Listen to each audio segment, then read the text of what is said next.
Hello and welcome to this new episode of Bootstrapping Your Dreams Show. I'm your host Manoj Agarwal, and today we'll be talking with Matt Oguz. So Matt is a growth stage investor in technology and life science companies. His investment portfolio includes names like Lyft, Lemonade, Ripple, Carbon, Circle, Stockfolio.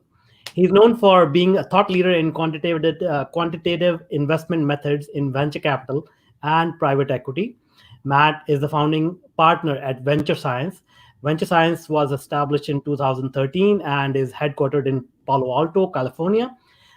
This company has pioneered the data driven quantitative approach to venture capital, cloud infrastructure, networking, security, gaming, VR, and drone technology, which are just a few innovations Venture Science invests in. Aside from all these, Matt is also the chief investment officer for the Iris Family Office. The Iris Family Office invests in multiple asset classes and takes direct positions in those classes. The family office deploys a quantitative investment strategy once again and is unconstrained in terms of stage or sector. Matt is outspoken about his approach and shares his valuable thoughts as a columnist on TechCrunch.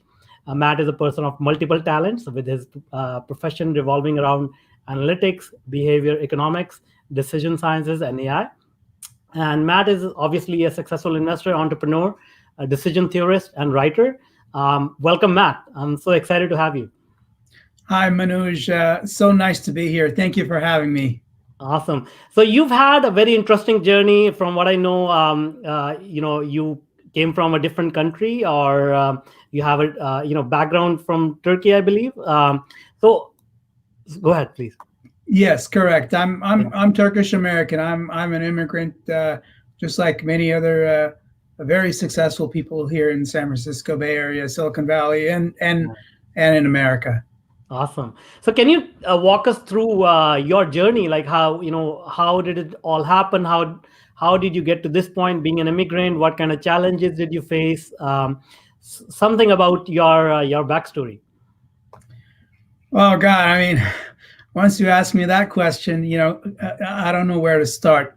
But I've been here 25 years now, and I originally came as an exchange student, and then studied here. I received my master's degree. I received my MBA.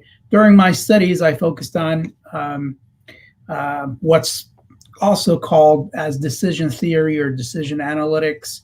Back then it was called decision sciences or has different names, but essentially the discipline of trying to make better decisions, using instead of sort of what we call common sense or heuristics, using models, using theories, using math. How could we make better decisions across really all facets of our lives, and how could we avoid some of the common biases? Obviously, the journey of every immigrant, including myself, is not just a straight line from point A to B. It has many twists and turns and ups and downs. But throughout the journey, we all learn, and myself personally appreciate everything that America has to offer, and this great country has to offer all of us. And I believe this is the best place to do it, to do whatever you're working on best, whether that's entrepreneurship, investing, or if you want to be a chef or a cook or brain surgeon. It's just the journey itself is exciting. It's not always glamorous, but with a little bit of perseverance and luck, I think good things happen. And that's kind of where I am today. Yeah, no, these are great points. Being consistent and just overcoming those challenges, whatever comes your way, that's the way to go. So, and obviously, America is where everybody wants to be, even though I'm not in America right now. But you brought up a really good point about decision science. So, we all make decisions all day long, and especially in business and in personal life, there's so many variables that affect our decisions. Generally, we take decisions on, just randomly, basically based on our experience, we are very impulsive about decision making. So how do you see the world differently? How do you even figure out what are the factors that you need to consider before you can make a decision? Well, first of all, in order for something to be a meaningful decision, something of value has to be at stake. That's often money, but it could also be time. You're in your car, you have nothing to do. Where do you go? There's not a lot at stake there. But for example, during time of COVID, do you go home or do you maybe stick around, drive around a little bit longer? So all these are decisions that we deal with every single day. Sometimes these are personal decisions. Sometimes these are decisions that impact the people around us. Sometimes they impact your company. Oftentimes these decisions impact your bank account. A very good example of it is, the decision to buy a house. Right now, fortunately, there are a lot of parameters. You can go on any one of the search platforms, and then you can put your price point. But at the end, you'll come across a number of homes. You want a good school. You have a certain budget. No one has unlimited amount of money in the bank, with the exception of maybe some people. But even companies like Apple today, with hundreds of billions of dollars in the bank, they sell bonds. So clearly they go through a decision-making process in terms of whether to use the money they have in the cash, or should they sell a bond at a very low interest rate, given that the interest rates are low today, and take advantage of this favorable macroeconomic situation. They don't just take their money out of the bank and go invest it in something. And so even they go through the math. And so, when you're buying a house, you look at the schools, you look at the square footage, how many rooms, how many bedrooms. But, at the end, we all like the house with a backyard and a tree, and the backyard looks like our grandmother's backyard. Yeah. And so we're drawn to that. We're drawn to that, experience.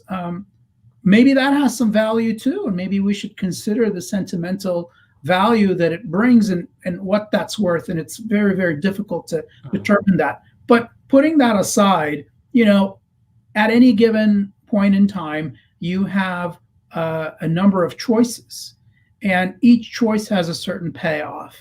And in some cases, these choices could also be assigned to probabilities or certain outcomes. You're going to do something, you don't know the outcome yet. It's sort of like gambling. You don't know where the ball's going to land on the roulette table, so to say. And every time they spin that roulette wheel, the ball lands on a different number, which has no bearing on the next spin. So in theory, the ball could land on the same number. It could land on 13 over and over and over and over again, maybe every time they spin. Theoretically, this could happen. But in practice, the ball lands on different numbers. And you're out there, you're having fun.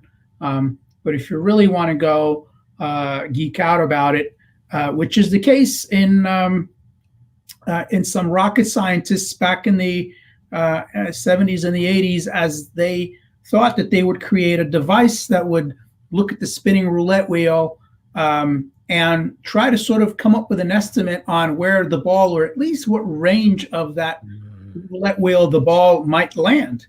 And so if you can estimate that the ball's going to land somewhere in this region, and interestingly, on the roulette wheel, the numbers aren't next to each other. They're scattered around to confuse people more.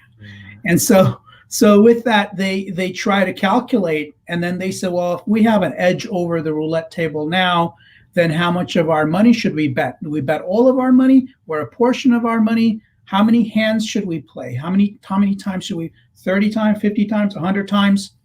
So as you can see, the calculation and the intricacies start getting deeper and deeper and deeper. And from that group, really luminaries of odds making, luminaries of gambling, luminaries of hedge funds today emerged. And even some of the most well-known investors today use some of the theories and the ideas that come out of that that whole game that started out with just these PhD scientists go. And so to go back to your original question, there has to be something at stake. And so you start out with figuring out what is it here that's at stake and how much of that. And then from there, are there any elements of probability? There any elements of, and then are there any elements of payoff here? In my situation where I make investment decisions, as part of my job, there's always a bet, an investment that we make. There's the odds of, if you're a startup investor, for instance, which is what I used to do, but we don't do startups anymore. And that's because a full failure rate of a startup has gone from 48% to over 75%. So, the odds of losing your money have increased tremendously. And so the payoff, on the other hand, has not gone up that high. And so when the odds to risk ratio kind of tilts out of your favor, that's a game that you should not play. When it is in your favor, then you should play that game. You should make that investment, and you should sort of try to calculate, how many times or how much of the same bet would you increase your bet and so forth. And that's sort of some of the elements without going into, it could take a very, very long time to discuss all the details and intricacies. But to start out, what's at stake here? What am I going to get out of that situation? What happens if things go wrong? What happens if everything works out to my favor?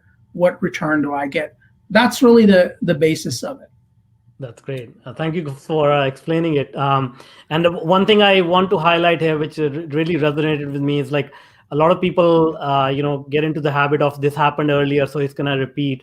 So what you said, like, there is no, like, whatever happened in the past has absolutely no bearing on what may happen in the future. In some cases, you're right, but in some other cases, something that happens in the past actually has a bearing in what's going to happen in the future. Wow. A good example of that is the game of blackjack, for instance, because there's a set number of cards. The cards that are played out of this deck has an impact on which cards are remaining in the deck. And so in that case, that does have bearing, but in other cases, it doesn't. And so, it's important to, if I learn one thing, the expected value calculation is often good, but it's something that we often don't want to do. Mm-hmm. I don't want to go home right now. I want to go to Starbucks. Maybe I go in there and get a cup of coffee. Or maybe I get a cappuccino. I know I'm really not supposed to eat sugar, but that coffee cake looks really good. Should I get that? And that sort of thing. And that's okay. That's life. I mean, we're all human beings. We're all here on this in this life to not just do math all the time, but really enjoy ourselves a little bit. But in serious situations, if it's about buying a house, picking a school, determining, which, you receive multiple job offers, which offer to take, which major to choose. These are important things, and these important decisions come every so often, and they have a long tail of impact for many years in what you do. And, myself and all of us have made errors and decisions, and sometimes the results could take a long time to fix. And sometimes you make a very good decision, and then you enjoy the results for a very, very long time too. That's true. That's great. So I'm guessing that you took all this information that you have and sort of applied it to venture capital and came up with a model to figure out how to optimally deploy your capital. Is that correct? I did it. That's exactly what I did. I mean, one of the first thing that I did was, how could I create a model, a selection model, where if I have 50 companies that I'm looking at, that I can identify the different attributes, different dimensions of these companies on a consistent basis. So I can't change my parameters, Yeah. all the time. So I have to the effort is defining your parameters in the very beginning, and so you're consistent as you're running all of these companies through your models. And so you hear things like people evaluate companies. They say, well, there's just something that I don't like about that. See, that's a problem, because you want to know what it is to sort of like kind of take a step back on your own, and what is it that kind of bothered me, or what is it that enticed me to do this. And it's really in your benefit to try to identify what that is, write it down, put it in the model. You can improve your models over time, which is what we do. We use what's called a multiple criteria decision analysis, or multi-factor analysis. It's essentially the discipline of going into a situation where there are multiple factors. Some of them are easily quantifiable. Some of them are qualitative factors, but there are methods around quantifying a softer factor too. So, for instance, you can look at historical data, and you can maybe try to calculate whether a two-founder startup has better odds of being successful, or a single founder, or a three-person team. And so, you can try to do those maths, or if you're lacking data, you can come to a consensus internally or within your group, but let that consensus be the basis for how you evaluate these startups. And then later on, you can change them, you can readjust them. That's okay. But what doesn't work is essentially not having any set of parameters. I trust my gut feeling. I'm a visionary kind of approach to go in, to forecast sort of the future. Nobody has a crystal ball, and that's a failure for economic loss. That's a recipe for economic loss in that situation. So we use multi-factor analysis across 40, 45 parameters that we identified. And then we also do a lot of math for how much capital should we deploy on a given situation. And that's also a lot more relevant perhaps for sort of portfolio type funds. We do all of our investments on a single investment basis. We typically, generally speaking, don't form portfolios, and we try to create these investment structures where they're not really correlated or connected to one another. And that's another discussion. But essentially, there are many tools available. Multi-factor analysis is, you can look it up. You can buy a textbook. There's software out there that you can use, and you can even apply to, like I said, the decision of where to buy a house or which house to buy. That's great. And so after going through this exercise, after evaluating, probably dozens and dozens of startups, what are some of the top factors that you have determined that contribute to the success of a startup? Well, I mean, to me, for a startup, for seed stage investing, I think the number one factor that I discovered, not that I discovered, but to me, like what my analysis showed, is actually the state of the product.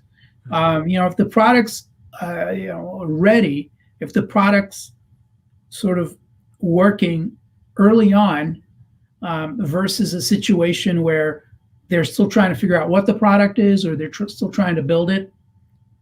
If the product is built, I mean, that's pretty powerful. I mean, they can tweak the product. Think about it. Just in the case of some of the names that some of the companies we use every day, Uber and Lyft. I mean, you think about it, it probably isn't that difficult to slap together code that would match a driver to someone looking for a ride. Now, from there, of course, it gets more and more complicated. Optimizations, payoffs, promotions, all that comes kind of later on. But in the very beginning, that core product is ready, and I think that's very, very important. I think if startups could figure that out, then they can expand. I mean, even if you think about the very first iPhone, I don't remember if it had a camera. I don't think it had, or did it have a camera? I think it did. I think it had a camera, right? It did have a camera, but it didn't have copy paste, for instance. Yeah. Copy paste came much later on. Yeah. You would get a text message and it would always show up on your screen. There was no privacy around it, none of those issues and so forth. And this is Apple. So they started with a core working product and they went from there. There were a lot of objections. Well, it doesn't do this, it doesn't do that. Yeah, that's right. It didn't do all of that. And it could probably still do a lot more. But the core of it was right there. And I think that's huge. And from there, of course, you want to pick a big enough market where your sort of product fits into that market, into that situation. You decide whether you want to go after high number of transactions with often comes with smaller margins, or lower number of fewer transactions, perhaps with higher margins. We look at gross margins too. I mean, gross margins. If you have a high transaction, a high gross margin, a good example of it would again be maybe a cloud service provider like AWS. And these are solid, high margin businesses with everybody on there. And so you can see the result very easily as all those companies reflect into the stock market and the valuation that they're able to command. Of course. Great. Thank you so much for that. And now you've been part of some really, household names, Lyft and Lemonade and Ripple. Some of these companies have went on for an IPO. So can you tell us your experience of, most people who are looking to invest, they are always looking for these big names before they become big, right? Because before they became the household names. How do you spot these opportunities? Well, Lyft and Lemonade, they were different. In the case of Lyft, I actually wrote an article, on TechCrunch. If you guys go Google my name on TechCrunch, it's a duopoly situation, where you have like a Coca-Cola, Pepsi, kind of a situation. And for the entry point that we had into the investment, vis-a-vis Uber, we felt that Lyft gave us a better bang for the buck. And so, in that situation, it was where there are two companies in play, two disruptive companies offering not similar services, but the identical service. The same driver drives for both companies in the same car. So that's the identical service. And that carries with it certain elements, certain characteristics. In the case of Lemonade, for instance, it's a disruptive company into an age-old industry, being insurance. And so, I wanted to do Lemonade for a long time, and we were just trying to figure out a way to get involved, in that situation through my connections and some of the people that I met. We were able to acquire shares in a secondary transaction, and Lemonade. We're a Lemonade customer as well for our home insurance, and I think they're great people. They're wonderful to work with, wonderful to know. I was involved with that company a lot more than my involvement with Lyft. Lyft much bigger, and really didn't have much time. But I was involved a little bit more with the folks at Lemonade, and essentially we're here today, and the stock's still doing well, and the company's continues to disrupt. For those of you who are fans of decision theory, Dan Ariely is actually with Lemonade. I mean, I believe he's a advisor to the company, and so he's a well-known author in that space. And so they do a lot of innovative things in terms of onboarding customers and also handling claims to lower their loss ratio. And I think they do it better than anybody else that's out there. And so, smaller market cap, obviously, in comparison to, Snowflake or, Airbnb and so forth.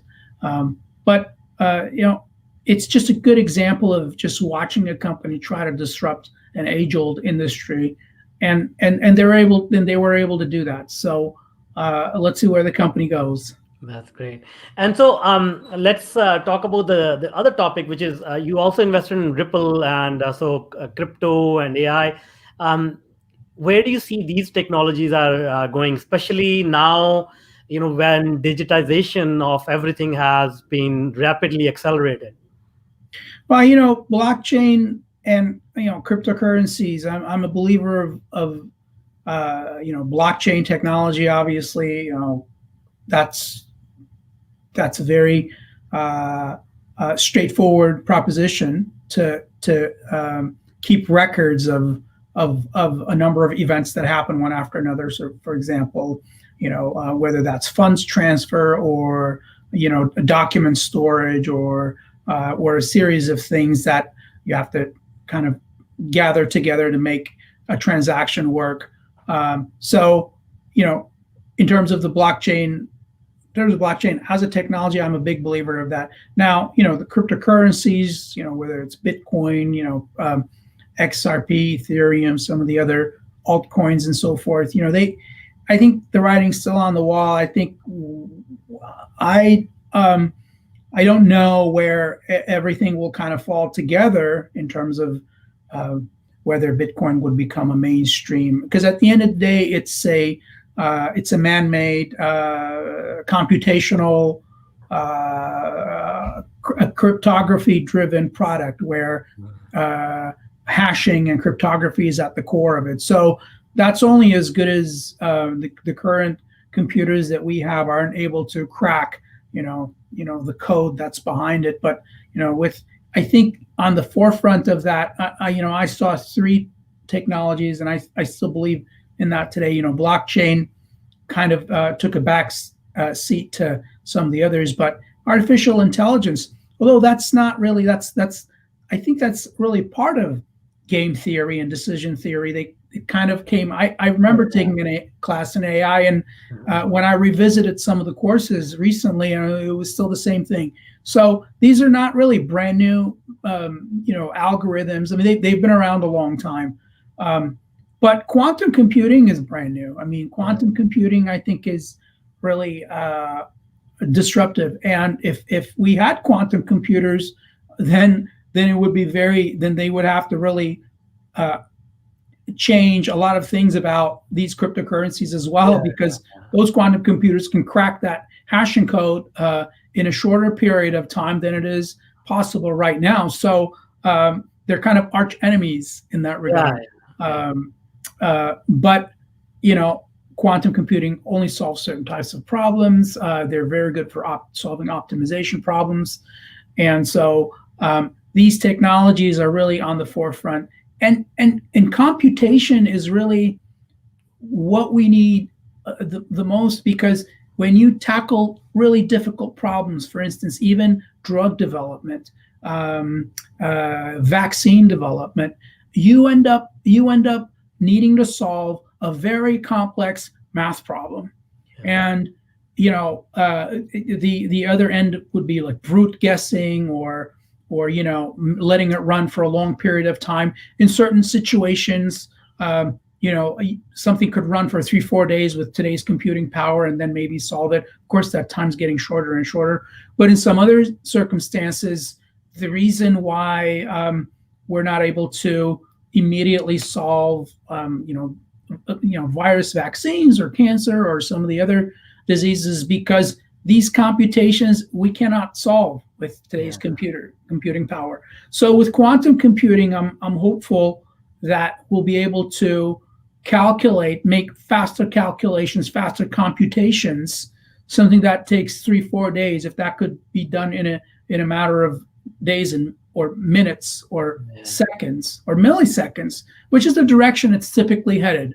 But to get there takes a long time, obviously. Yeah, for sure. And so these technologies, I'm always bullish on. These are deep tech companies. But in the meantime, while these deep tech companies are happening, while these moonshots are being worked on, in the meantime, there's still opportunities in mainstream business disruption, and we see that every day. And Lemonade is an example of that. Lyft's an example of that. That's great. And so one question I want to ask is, we are obviously going through a humongous change as a species, economically, public health wise. What are some of the long-term effects of this pandemic and a socially distant economy that we are finding ourselves in? How is the tech startup scene or investment scene is going to change, or what are the long-term effects on the business itself? Well, I mean, so all the governments around the world, including our own government, infused a lot of cash into the economy during this time. So this increased the money supply tremendously in the economy. And so the long-term effects of that money supply will hopefully have a positive impact on the economy as a whole, and then on the markets as well. So if you split, the realm of investing into companies, into equities, into two parts. One part would be public equities. They're publicly traded. They did their IPOs. And then the other part is kind of what I'm more interested in, private companies. We want to invest them before they become publicly traded so that we capture a bigger upside here. And so the private companies, your startups, your growth stage companies, they are part of that funnel that leads into publicly traded companies. And here in the U.S., the publicly traded companies, the stock market here is the number one, investment product in the world. Mm-hmm. And so just the way the stock market is structured, the level of trust that's inherent in both the economy and the stock market. But going forward, the Federal Reserve and the regulators should really be very, very careful about these macroeconomic forces in play, these monetary factors. Fortunately, we found ourselves in a situation where inflation has not yet kicked in because there was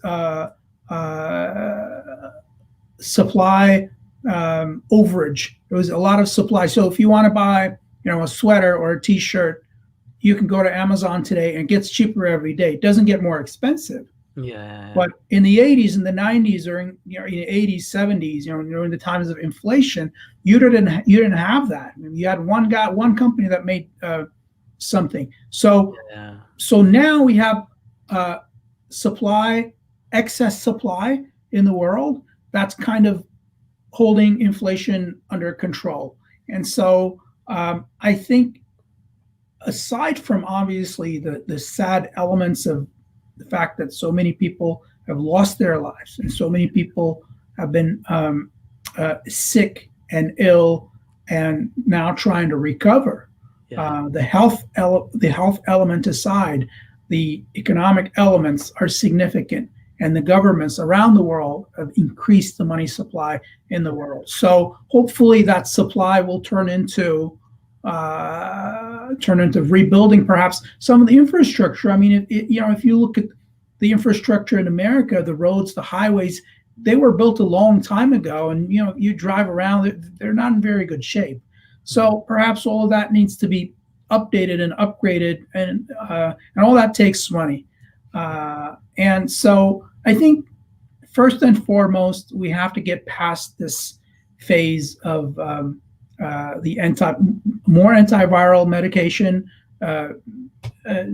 to attack somebody who gets COVID, and also the outcome of the vaccinations, hopefully making the world a better place in terms of addressing that. And I'm also a big advocate of, once we get past that, I think we should still be a little maybe cleaner. I mean, airports, airplanes and everything, it was not very clean anywhere around the world. I mean, the travel experience, when I was, traveling as a teenager, or, as a young person, was very enjoyable. I mean, that's changed tremendously. So hopefully that'll get a little bit better. Hopefully, these places will get a little bit cleaner too, and stay that way for a long time. Let's hope so. And now, are you seeing any new types of products, new types of services, business models changing because of what is happening out there? Well, I mean, it's very interesting also, both encouraging and interesting, that we find ourselves in the state, the COVID pandemic era, where everybody has internet access. Mm-hmm. So everybody's connected. Can you imagine if the same thing happened, and actually it did happen right throughout history? There was no internet, nothing. So people couldn't evolve, couldn't adapt. But now people do, and people meet new people. They have a retail business. It's very easy to take that retail business online. If you're a wine shop, yes, nobody's coming in, but you can create a wine club very easily. Digitize whatever you're doing. Unfortunately, if you're a barber, you're not going to be able to digitize that. But even that, I've watched quite a few videos on how to cut your own hair, how to cut your kids' hair, and some of these videos have been watched, over 1 million times. And obviously those people made a little bit of money from that too. Maybe they made a lot of money. And so the digital world now just supercharged came to the forefront, because of the pandemic. Maybe people were kind of, neglecting that a little bit. Well, I need to be on, maybe I put a video out on YouTube, maybe I write an article. Now people are doing that. So the digital economy has picked up tremendously, and those tools are available for anyone to use. And so business models, that electronic economy really sped up tremendously. That's very encouraging, because that's very efficient. You can create a digital product, whether it's a video game, if you know how to do one, or maybe it's a book anywhere around the world, and you can sell it to someone using your own website or a third party, third party company. There's a marketplace and so forth. And so this is very, very encouraging altogether. That's great. Very, very useful insights there. Thank you so much for sharing. So that was the last question. This was a very fun, a lot of unique insights that you shared. So thank you so much for that and for your time. And now, if people want to reach out to you, connect with you, how can they do that? Well, they can just add me on LinkedIn. I mean, I'm active on LinkedIn. I love LinkedIn. I connect with a lot of people on there. Mm-hmm. I think the platform is just a beautiful platform to use. I enjoy it. Just add me on LinkedIn, drop a quick note, let me know what you're working on. If there's anything I can do to help, more than happy to help. Awesome. That's great. Thank you so much, Matt. Well, thank you, Manoj. Everybody stay safe, and thank you for joining in. Thank you. Thank you for having me.